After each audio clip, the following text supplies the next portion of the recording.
존경하는 국민 여러분, 국회의장님과 선배 동료 의원 여러분, 더불어민주당 서울 강북구 갑 출신 천준호 의원입니다. 오늘로 윤석열 파면 165일째입니다. 대한민국 경제, 정치, 사회 전 분야에 윤석열 정권의 병폐가 여전히 남아 있습니다. 내란 청산, 위기 극복, 각 분야의 정상화가 반드시 제대로 이루어져야 합니다. 저는 오늘 그 중에서도 2024년 1월에 있었던 이재명 대표 암살 테러 사건에 대해 질의하고자 합니다.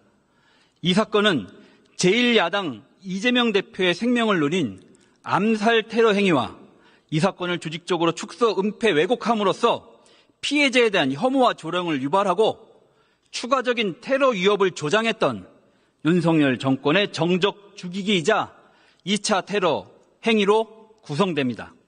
저는 오늘 이 사건을 테러범 김진성과 그 밝혀지지 않은 배후 그리고 윤석열 정권에 의한 대한민국 민주주의 파괴 행위로 규정하고 바로잡고자 합니다. 행안부 장관님 앞으로 나와주시기 바랍니다.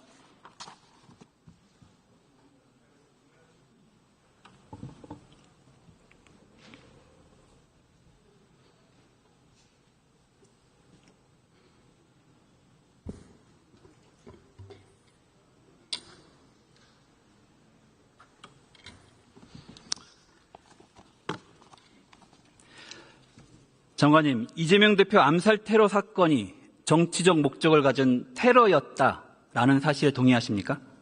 네, 일반적으로 정치 테러의 범주에 속하지 않나 싶습니다. 네, 맞습니다. 테러방지법상 테러는 국가, 지방자치단체 또는 외국정부의 권한행사를 방해할 목적으로 살해, 상해 등 생명에 대한 위험을 발생하게 하는 행위를 규정하고 있습니다.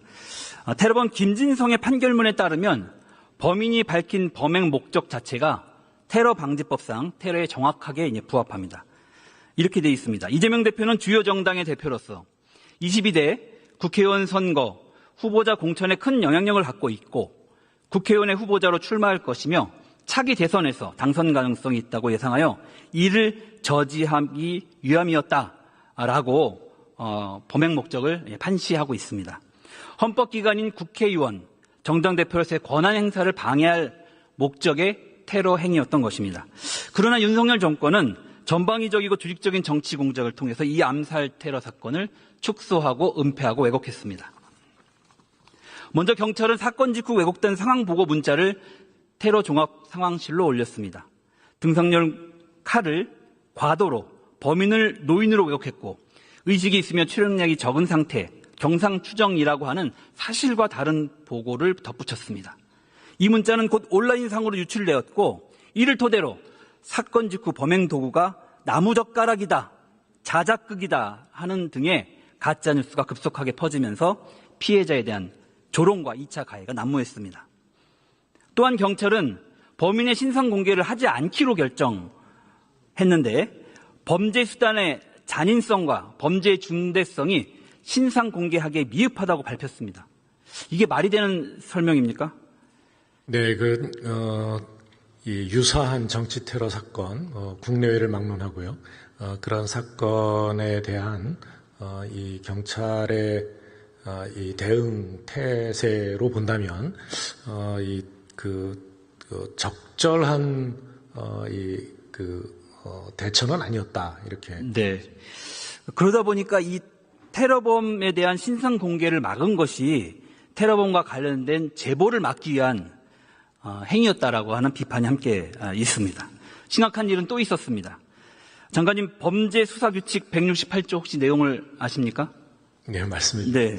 경찰은 범죄가 실행된 지점뿐만이 아니라 현장 보전 범위를 충분히 정해야 하고 현장을 보전할 때는 되도록 현장을 범행 당시의 상황 그대로 보존해야 한다.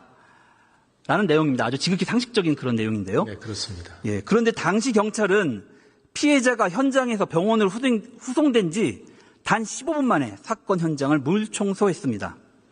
도구가 없어서 인근 숙박시설에서 물걸레를 빌려오기까지 했던 것을 감안하면 부산 강서경찰서장은 물청소 지시가 떨어진 것이 병원으로 후송되기 시작한 지 5분 이내에 판단하고 결정했던 것으로 이제 보여집니다. 장관님, 이런 경찰의 수사 관행과 법령 있을 수 있는 겁니까? 뭐 상식을 벗어난 그 지시였다라고 보여지는데요.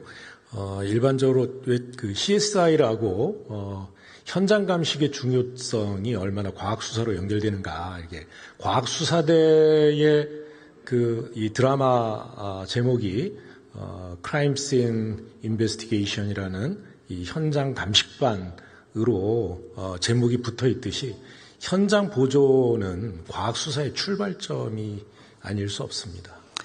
네, 말씀하신 대로 그것이 상식이고 모든 국민들이 알고 있는 이제 내용일 텐데요. 경찰은 당시 엄격하게 진상을 밝히고 관계자들을 문책했어야 옳았습니다.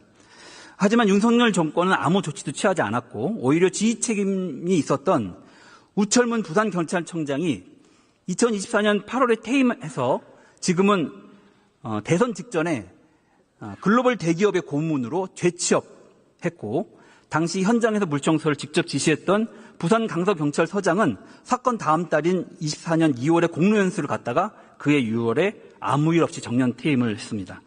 이에 민주당은 공수처에 이 사건을 고발을 했는데 지난해 8월 이조차도 무혐의 처분이 되었습니다. 공수처의 무혐의 처분 이유를 저희가 확인해 봤더니 그 내용이 무척 황당합니다. 첫 번째로 피습 현장의 사진과 영상이 충분히 확보되었다는 점을 그 근거로 들고 있습니다. 하지만 이것은 새빨간 거짓말입니다. 경찰은 물청소 지시 이전에 사진과 영상을 확보했는지 확인할 수 있지도 않았고 확인하지도 않았습니다. 실제로 부산경찰청은 사건 다음 날 민주당 대표실에 전화를 해서 증거가 하나도 없다. 현장 사진이나 영상, 혈흔이 묻은 물품들이 있는지를 저희한테 문의해 오기도 했습니다.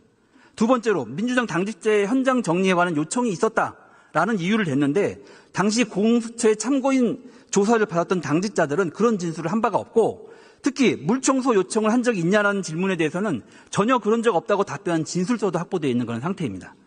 그런데 당시 공수처에서 이 사건을 담당한 수사 2부장이 정말 놀랍게도 소위 윤석열 특수부사단으로 알려진 송창진 검사입니다. 혹시 장관님 송창진 검사 누군지 아십니까? 제가 알지 못합니다. 네. 최근에 순직해병 특검의 수사 대상이 되었고, 과거 이종호 블랙펄 인베스트먼트 대표의 주가 조작 사건을 맡은 전력도 있는 사람입니다. 송창진은 사실상 윤석열 정권의 방탄을 목적으로 공수처에 들어갔다는 의혹을 받고 있는 그런 사람입니다. 장관께서는 이 공수처의 무혐의 처분에 대해서 어떻게 보십니까? 네, 행정부에 속한 일원으로서 사법기관의 결정에 대해서 언급하는 것은 적절하지 않다고 생각하고 있습니다. 네, 그렇다면 경찰이 이 사건에 대해서 자체적인 재조사를 하는 것에 대해서는 어떻게 생각하십니까? 재조사 또는 재기수사의 필요성이 있다면 이 판단하여 수사를 하리라고 생각합니다. 네, 저는 반드시 재수사가 이루어져야 한다고 생각을 합니다. 네, 들어가셔도 좋습니다. 네. 다음 국무총리님, 앞으로 나와주십시오.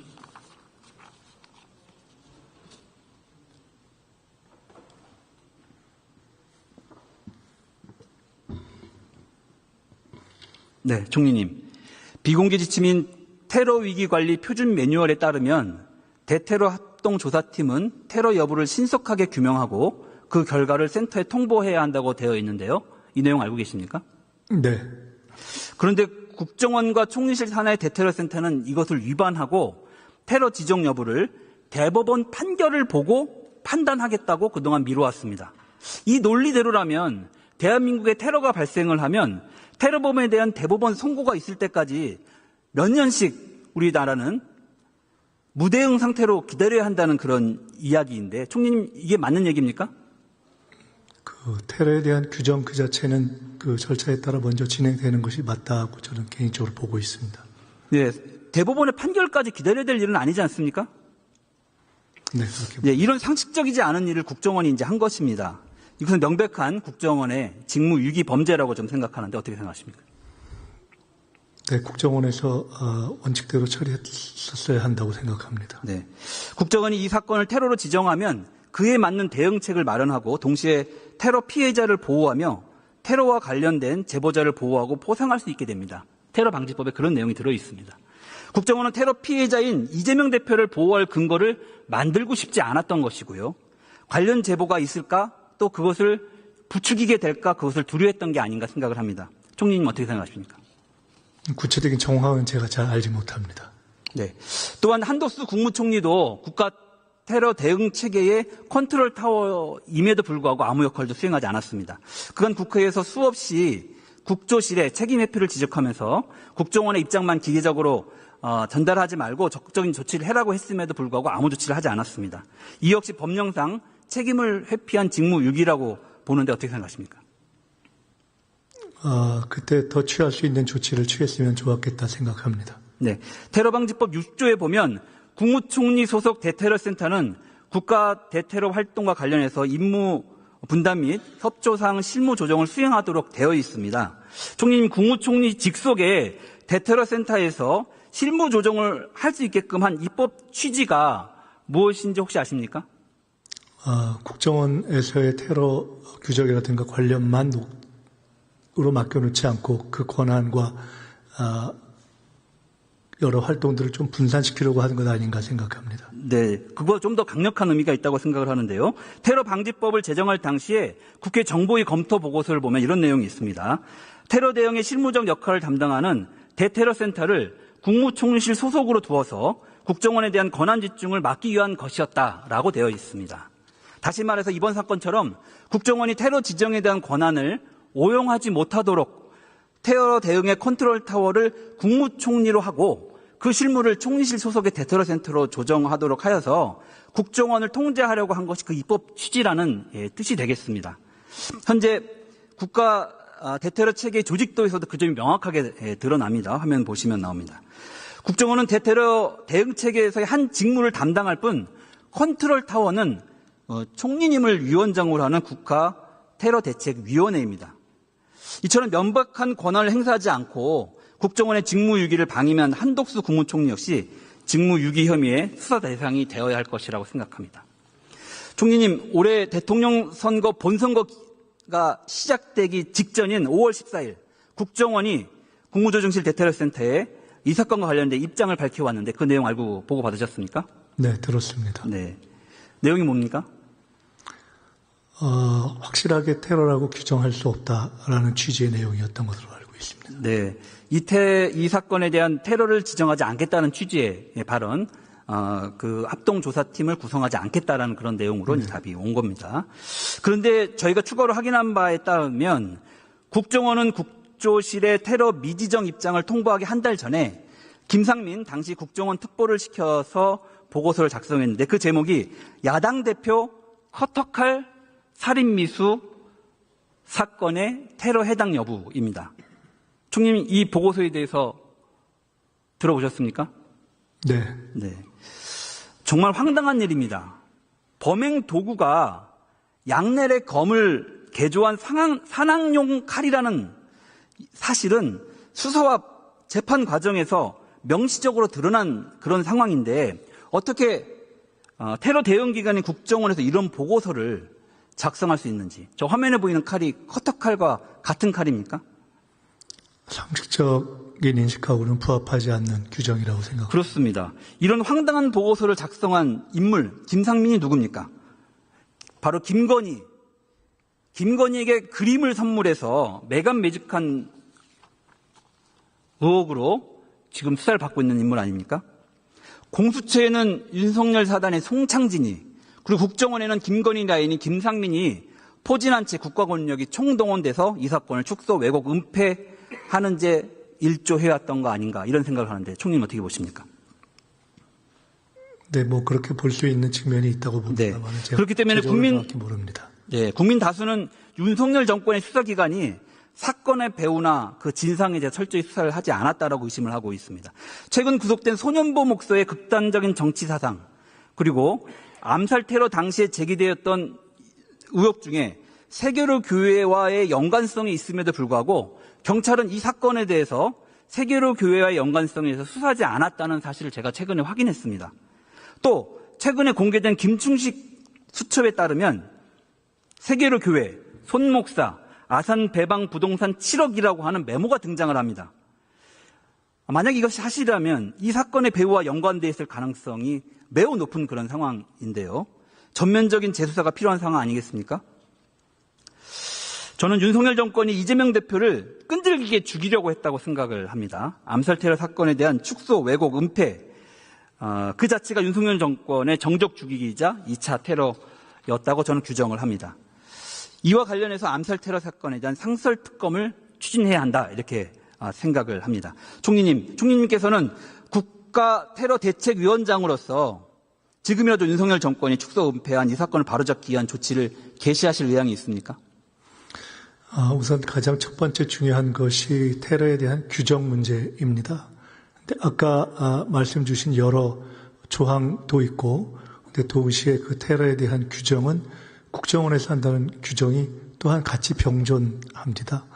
그렇기 때문에 우선은 국회 정보위 등을 통해서 국정원에서 현재 이 문제에 대한 조사가 이루어지고 있다고 제가 듣고 있기 때문에 이 문제를 먼저 한번 처리를 하는 방향으로 가면은 더 좀 효율적이지 않겠는가 하는 생각을 합니다만은 그러한 과정의 경과 이후에 그 경과를 지켜보면서 지금 말씀하신 테러대책위원회 자체 차원에서 이것을 직접 접근해야 된다면 그때 판단하겠습니다. 네, 자리에 들어가셔도 좋습니다.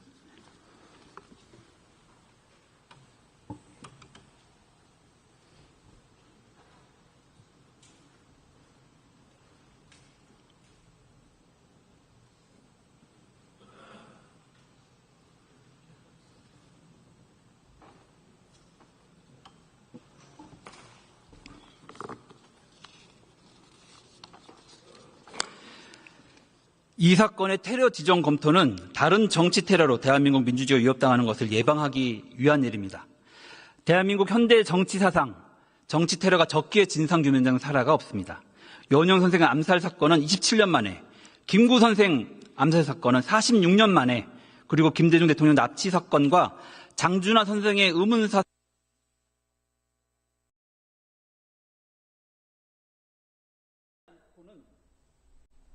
정치 테러를 근절할 수 없습니다. 이재명 대표에 대한 암살 테러 사건만큼은 반드시 적기에 진상을 규명하고 정치 테러 근절을 위한 초석으로 삼아야 하겠습니다. 경청해 주셔서 감사합니다.